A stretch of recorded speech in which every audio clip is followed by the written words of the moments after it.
আল্লাহ নবী জানিয়ে দিলেন, ও সাহাবীরা, দেখতে তোমার যত সুন্দর তুমি হও না কেন,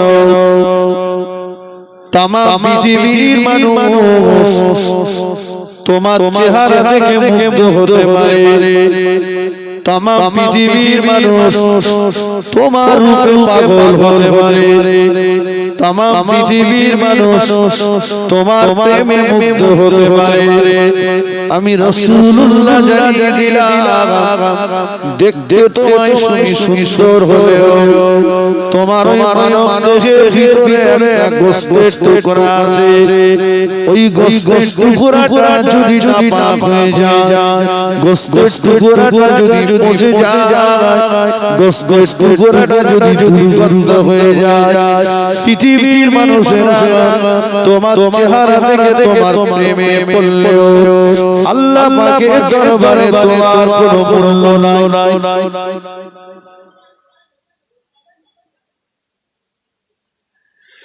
পরই রাসূলুল্লাহ জানিয়ে দিয়েছেন, ও সাহাবীরা, দেখতে তোমার যত খারাপ তুমি হও না কেন, হও না তুমি শিক্ষিত দাস বেলালের মতো, তোমায় রূপ দেখে পৃথিবীর মানুষেরা মুখ ঘুরিয়ে নিতে পারে। তোমার রূপ দেখে মানুষ থুতু ফেলতে পারে। আমি রাসূলুল্লাহ জানিয়ে দিলাম, তোমার ওই মানব দেহের ভিতরে একটা গোশতের টুকরা আছে। ওই গোশতের টুকরাটা যদি পাক থাকে, পবিত্র থাকে, পৃথিবীর মানুষ তোমায় দেখে থুতু ফেললেও আল্লাহ পাকের দরবারে তুমি হলে সর্বাপেক্ষা ভালো ভালো।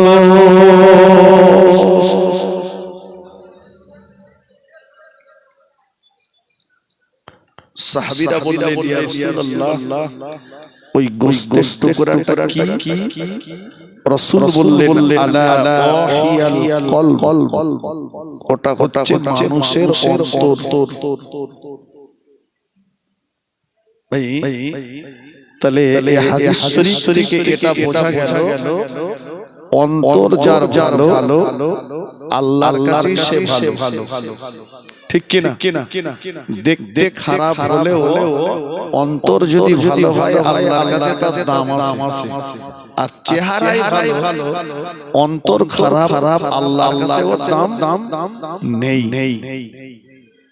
অন্তরটা ভালো করার দরকার। রাসূল পাক সাল্লাল্লাহু আলাইহি ওয়াসাল্লাম জানিয়ে দিয়েছেন, ও সাহাবীরা, লোহা যেমন পানির সংস্পর্শে লোহায় যেমন জং ধরে যায়, মানুষ যখন পাপের সংস্পর্শে আসে তার অন্তরে একটা করে দাগ পড়ে যায়। লোহা পানির সংস্পর্শে গেলে লোহায় কি হয়? জং ধরে। মানুষ যখন নাবালক জীবন থেকে সাবালক জীবনে পদার্পণ করে, একটা করে যখন পাপ করে তার অন্তরে এত করে দাগ পড়ে। এই দাগ পড়ে অন্তরটা যখন কালো হয়ে যায়, ওরার কোন বিবেক বুদ্ধি মানসিকতা কিছুই থাকে না। অন্তরে এরকম জং ধরে, মরিচিকা ধরে। সাহাবীরা বললেন, ইয়া রাসূলুল্লাহ, অন্তরের এই জং কি ছাড়ানো যায় না? রাসূলুল্লাহ বললেন, যায়। কি করলে ছাড়বে?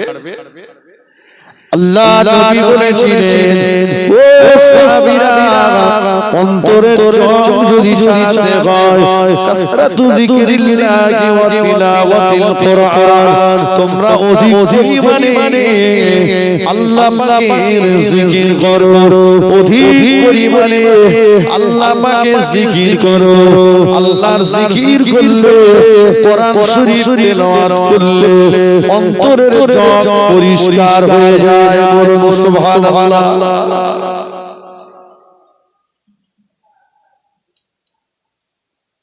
কি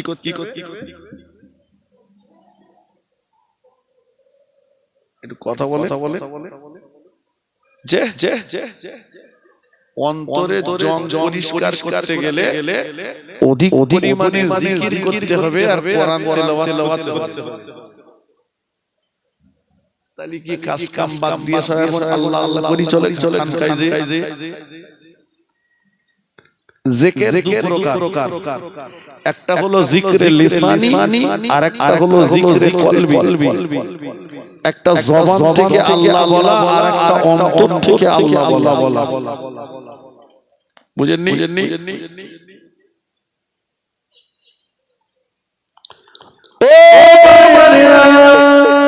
অন্তর যদি আমার আল্লাহ বলতে শিখবে, অন্তরকে যদি আল্লাহ বলাতে শেখাতে পেরে যাব, সেদিন আমার অন্তর হয়ে যাবে মেটাল ডিটেক্টর মেশিনের মতো।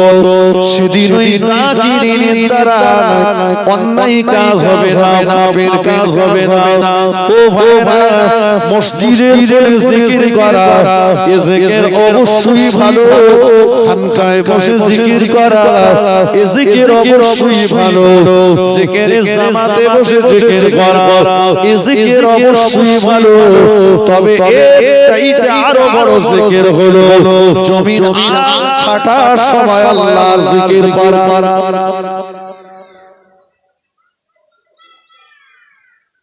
এতক্ষণ কি শুনেছেন আমি জানি না। আমার টাইম ছিল 12:30। আসতে 10-15 মিনিট দেরি হয়েছে আমার আগে। যেখানে জলসা ছিল হুজুর ছিলেন, উনি আধা ঘন্টা দেরি করেছেন, যার কারণে আমি বিপদে গেলাম। তো ওয়াজ বোঝার জিনিস, শুধু শোনার জিনিস না, একটু কিছু নিতে হবে। অল্প সময় বলবো, একটু কিছু নেন। আমি কি বলেছি? বড় জিকির জমির আল ছাটার সময় জিকির করা।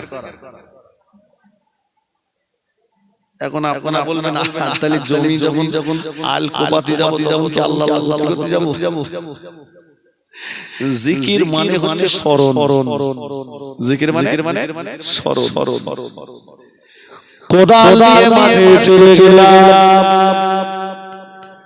জমির আলগা যখন ছুটে গেলাম, পাশের জমির মালিক মাঠে উপস্থিত নাই, দুনিয়ার কেউ নাই। মনে মনে যদি ভাবে 1 ইঞ্চি আল যদি আমি বেশি করে নিই, কেউ না দেখতে পেলেও আল্লাহ দেখতে পাচ্ছেন, নেব না আমি 1 ইঞ্চি বেশি করে নেব না। ওই সময়ে আল্লাহ পাকের স্মরণটা হলো মসজিদের জিকিরের চাইতে বড় জিকির। মসজিদে বসে আল্লাহ আল্লাহ আল্লাহ আল্লাহ আল্লাহ আল্লাহ আল্লাহ, অথচ আল ছাড়ার সময় সব ফুল সুরাত করছি।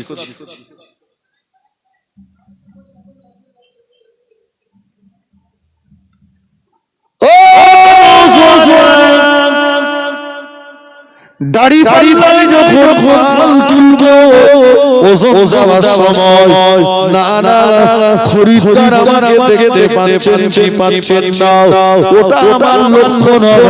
লক্ষ্য আমার থাকবে খরিদ্দার না দেখলেও আল্লাহ পাক দেখতে পাচ্ছেন। 1 বিন্দু ওজনে কম দেব না। ওই জিকিরটা হলো মসজিদের জিকিরের চাইতে বড় জিকির।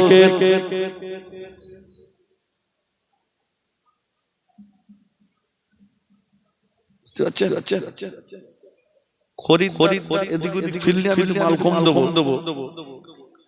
আর এদিকে জিকির করে ঘাড় ব্যথা করে ফেলবো।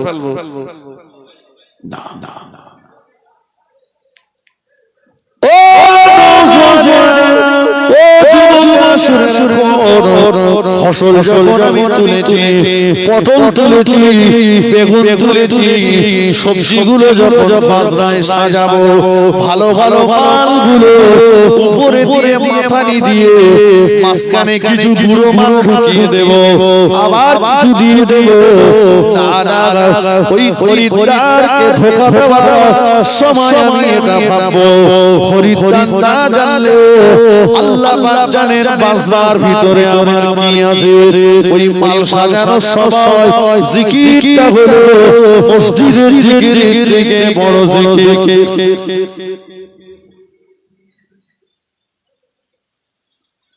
জি জি জি এই জিকির এই জিকির যেদিন করতে পারবো সেদিন আল্লাহ পাকের কাছে সবচাইতে বেশি প্রিয় হতে পারবো। জোরে বলুন, একটু মন খুলে বলুন সুবহানাল্লাহ। এর নামই হলো জিকরে কলবি, অন্তর থেকে আল্লাহ বলা। অন্তর যেদিন আল্লাহ বলতে শিখবে সেদিন কিন্তু আমার অন্তর মেটাল ডিটেক্টর মেশিনের মতো হয়ে যাবে। চলো চলো চলো চলো চলো ও ইবলিস শয়তানের জ্ঞান কম ছিল না, আমল কম ছিল না। জ্ঞানের বদৌলতে ফেরেশতাদের মাস্টার হয়েছিল। ইবলিস শয়তানের ৮০,০০০ বছরের ইবাদত আল্লাহ পাকের দরবারে মকবুল ছিল। আল্লাহর হাবিব জিজ্ঞাসা করেছিলেন, ইবলিস শয়তান, জ্ঞান তো তোর করছিল না, আমল তো তোর করছিল না, কিন্তু তুই শয়তান হয়ে গেলি কি করে? আল্লাহ পাকের লানত প্রাপ্ত হয়ে গেলি কি করে? ইবলিস শয়তান বলেছিল, হুজুর জ্ঞান আমার কাজে আসলো না, আমার আমল আমার কাজে আসলো না, কারণ হলো এক নম্বরের আমি যে জাতে তৈরি, এই জাতীয়তার বড় অহংকার আমার ভিতরে বিরাজ করছিল। এই অহংকার হলো আমার অবনতির এক নম্বরের কারণ। অহংকার অহংকার এই হাদিস পাকে এসেছে, অহংকার হচ্ছে আল্লাহ পাকের গায়ে চাদর। এখন মনে করুন এলাকাতে কোন একটা মিটিং মিছিল হচ্ছে, কোন নেতা এসেছেন, আপনি যদি যে নেতার গায়ে চাদরটা ধরে লাফ মেরে মেরে উঠে চাদরটা ধরে টানেন, জনগণ সহজে ছাড়বে না। অহংকারটা হচ্ছে আল্লাহ পাকের গায়ে চাদর। অতএব বান্দার জন্য অহংকার মানায় না। কিসের অহংকার? কিসের অহংকার? গরম কিসের? ও দুনিয়ার জমিদারেরা, ও দুনিয়ার জমিওয়ালারা, না না না, তুমি তোমার জমিতে কাজ করা দিন মজদুর গুলোর উপরে অহংকারে নজর দিও না। তোমার জমিতে ওরা গরিব মানুষ কাজ করে বলে ওদের ত্রুটির জন্য তুমি ওদের ছোট ছোট কথা বলো না, ওদের ভুলের জন্য ওদের গালিগালাজ করো না। কারণ ওরা যদি তোমার জমিতে কাজ না করত, ওরা যদি মজদুরি না করত, তোমার জমি তোমাকে নিজেই চাষ করতে হতো, নিজেই চষতে হতো, নিজেই ধান রুতে হতো, নিজেকেই কাটতে হতো, নিজেকেই বইতে হতো। সেদিন কিন্তু জমিদার বলে তোমার মনে হতো না। কপি জমি চাষ করেছো, কপি তোমার নিজে হতো, নিজেই কাটতে হতো, বইতে হতো। সেদিন কিন্তু জমিদার বলে তোমার মনে হতো না। ও দুনিয়ার জমিদারেরা, তোমার মাঠে তোমার খেতে কাজ করা গরিব মানুষটার ভুলের জন্য তুমি তাকে মা মাসি উদ্ধার করা গালাগালি করো না, তুমি তাকে ছোট ছোট কথা বলো না। ও আসি বলে তোমার জমিদারিটা তো চলে। ও দোকানের মালিকেরা, তোমার দোকানের কর্মচারীকে তুমি নিচু নজরে দেখো না। ও যদি তোমার দোকানে কর্মচারীগিরি কাজ না করতো, তুমি দোকানে চেয়ারে বসে মালিকানা করতে পারতে না, মাল তোমাকে দিতে হতো, তোমাকে খরিদ্দার বিদায় করতে হতো, দোকান খুলে দোকান ঝাড়ু তোমায় দিতে হতো, পরিষ্কার তোমার করতে হতো। সেদিন কিন্তু দোকানের মালিক বলে তোমার মনে হতো না। ও দুনিয়ার গাড়ির মালিকেরা তোমার গাড়ির ড্রাইভারকে নিচু নজরে দেখো না, ভুলের জন্য ওর গালে চড় করো না, গালিগালাজ করো না। ও তোমার গাড়ি চালাই বলে তো, ও তোমার গাড়ির ড্রাইভারি করে বলে তো তুমি বাবুয়ানা করে গাড়ি চালাতে পারো, অন্যথায় গাড়ি তোমাকেই চালাতে হতো, তোমাকেই ধুতে হতো, তোমাকেই মুছতে হতো। সেদিন কিন্তু গাড়ির মালিক বলে তোমার মনে হতো না।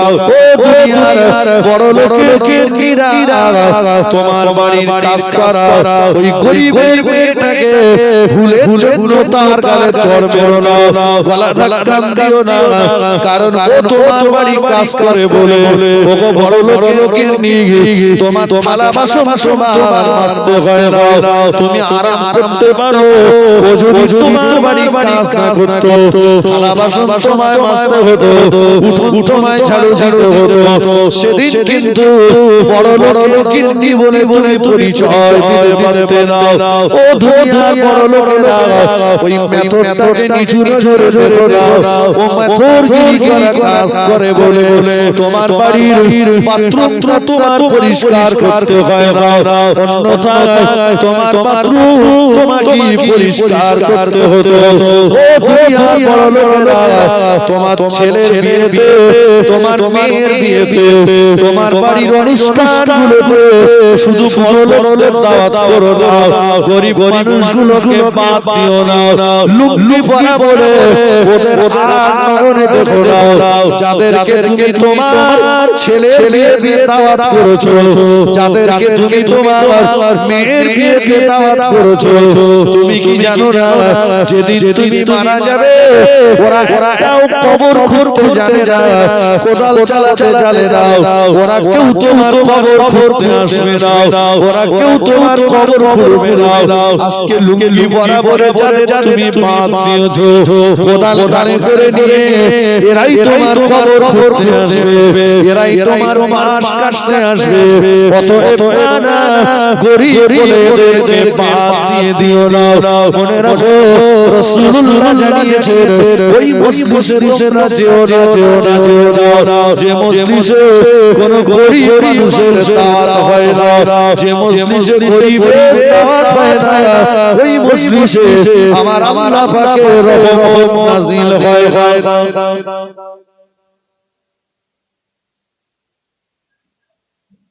গরিব বলে ওকে অপান্তে হবে না, গরিব বলে ওকে দুর্বল মনে করো না, গরিবটাই কাজে আসবে। একবার দরুদ শরীফ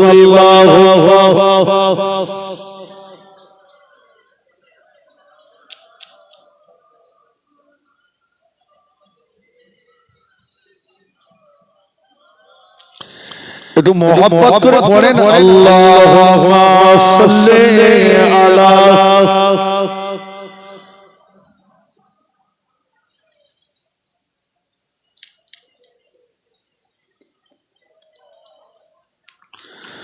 নবীর রওজা শরীফ দেখে মন ভরে না, দিদার দাও শাহে মদিনা। নবীর রওজা শরীফ দেখে মন ভরে না, দিদার শাহে মদিনা।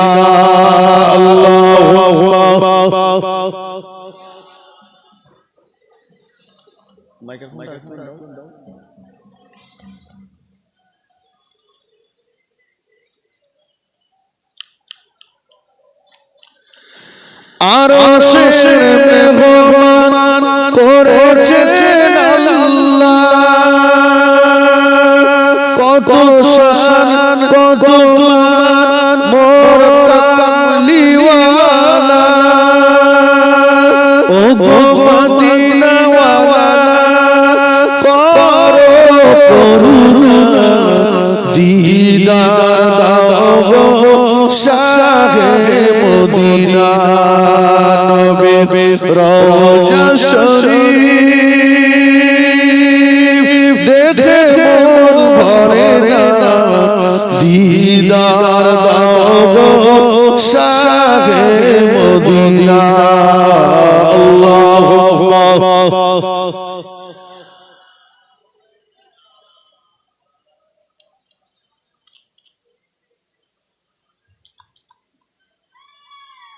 আমার ভাইরা তাহলে অহংকারটা কিসের অহংকার করো না তুমি পরিষ্কার বলে কালো লোকটাকে দেখে নাক শিক্ষায়ও না চামড়া তোমার পরিষ্কার হতে পারে আমি আগেই বলেছি অন্তর যদি কালো হয় চেহারার কোনো দাম নাই কথা বুঝেননি আল্লাহ নবী সাহাবা হুজুরদের নিয়ে বসে আছেন ওই মজলিসে আল্লাহ নবীর একজন সাহাবী হযরত আসওয়াদ রাদিয়াল্লাহু তাআলা মনটা মলিন করে বসে আছে সাহাবাদের নিয়ে বসে আছে ওই সাহাবীদের ভিতরে একজন সাহাবী বসে আছে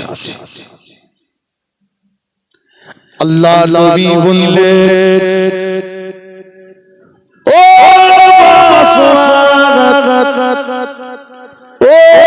সাহাবী আসওয়াদ মনটা তোমার বড় মলিন মনটা তোমার বড় খারাপ কি হয়েছে বাবা আমি রাসূলুল্লাহ আমার দরবারে কেন এমন করে মলিন করে বসে আছো আল্লাহ বাবা আমাকে দুঃখিনীর দুঃখ পোষণ করার জন্য আল্লাহ আমাকে ব্যথিত মানুষের ব্যথা দূর করার জন্য দুনিয়ার জমিনে প্রেরণ করেছেন আমি রাসূলুল্লাহর দরবারে তুমি কেন মন মলিন করে বসে আছো আসওয়াদ রাদিয়াল্লাহু তাআলা আনহু বললেন ইয়া রাসূলুল্লাহ ইয়া হাবিবাল্লাহ হুজুর মনটা মলিন মনটা আমার খারাপ জীবনে আমি আপনার একটা সুন্নাতকে পালন করতে পারলাম না ওই সুন্নাতটা পালন করতে আমার বড় মন চায় কিন্তু আমি পারি না নবী গো কি সুন্নাত বলো না আসওয়াদ রাদিয়াল্লাহু আনহু বললেন ইয়া রাসূলুল্লাহ আপনি আপনার নূরের সামনে বলেছেন আন-নিকাহু মিন সুন্নতি ফামান রাগিবা আন সুন্নতি ফালাইসা মিন্নি হুজুর আপনি বলেছেন বিয়ে করা হলো আমার সুন্নাত যে শব্দ থাকবার পরেও বিয়ে করলো না সে আমার দলভুক্ত নয় হুজুর আমি আসওয়াদ বিয়ে করতে আমার মন চায় কিন্তু না মদিনার কোন মেয়ে আমি আসওয়াদের সঙ্গে বিয়ে করতে চাই না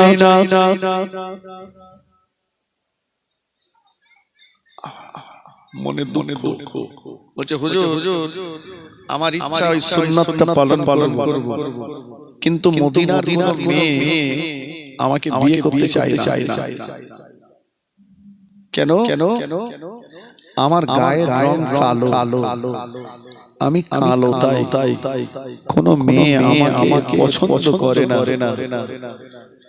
বিয়ের পেগাম তাহার করে আল্লাহ রাসূল সাল্লাল্লাহু আলাইহি ওয়াসাল্লাম বললেন আসওয়াদ তুমি বিয়ে করবে চুপ করে বসে আছে হুজুরে পাক সাল্লাল্লাহু আলাইহি ওয়াসাল্লাম বললেন সাহাবী একটা চিঠি লেখো, এই চিঠিটা লেখো মদিনার সুন্দরী হুরে মদিনার বাপের কাছে। চিঠি লিখে রাসূলুল্লাহ ইসলাম মেরে দিলেন। আসওয়াদকে বললেন, আসওয়াদ যাও, আমি রাসূলুল্লাহ তোমার জন্য একটা পাত্রী নির্বাচন করেছি, মদিনার সুন্দরীর সঙ্গে তোমার বিয়ে হবে। জোরে বলুন সুবহানাল্লাহ। নবী পাকের ওই কালো সাহাবী মনে মনে করছে এমনি মেয়েরা তো আমার পছন্দ করে না, আর রাসূলুল্লাহ ঠিক করেছেন মদিনার সুন্দরী জীবনে কাজ হবে বলে মনে হয় না। সম্বল রাসূলুল্লাহ চিঠিটা নিয়ে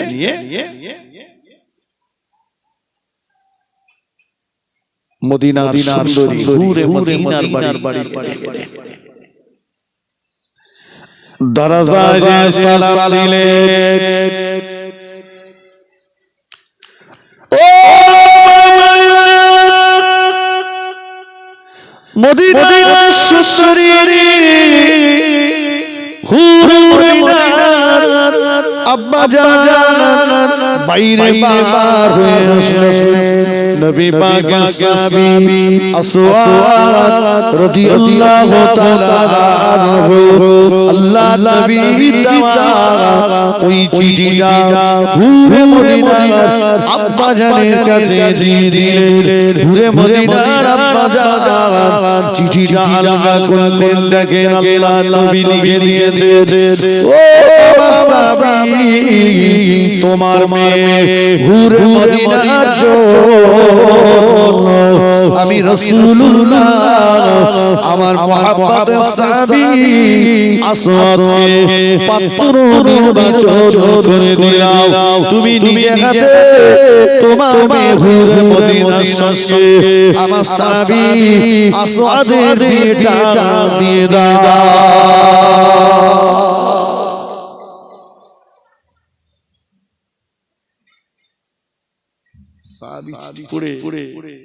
চেহারা দেখে বলছে এত কালো, আর আমার মেয়ে মদিনার সুন্দরী, এই ছেলের সঙ্গে বিয়ে কি করে কি হবে?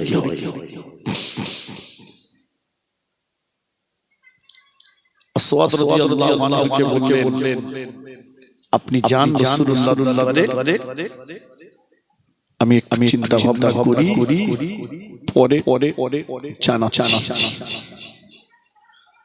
আসওয়াদ রাদিয়াল্লাহু আনহু মনে দুঃখ পেলেন যে আমি আগেই ভেবেছিলাম যে বিয়ে হবে না, কারণ এমনি মেয়েরা তাই পছন্দ করে না, আর মদিনার সুন্দরী আমাকে পছন্দ করবে।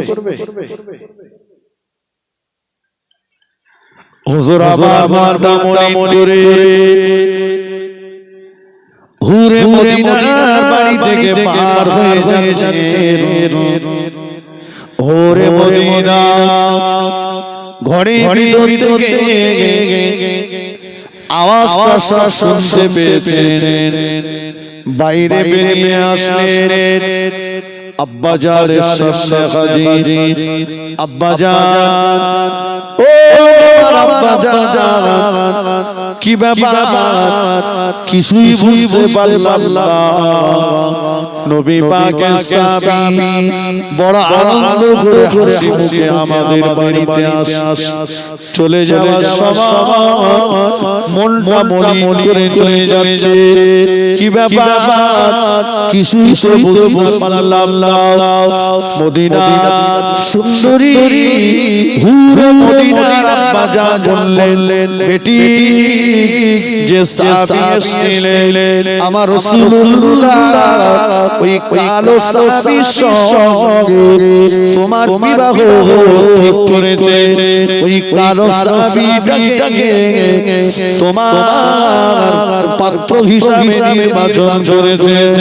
হুরে মদিনা বললেন, ও আব্বা জান, ও আব্বা জান, আলহামদুলিল্লাহ বিশ্ব নবী নিজেই আমার পাত্র নির্বাচন করেছে।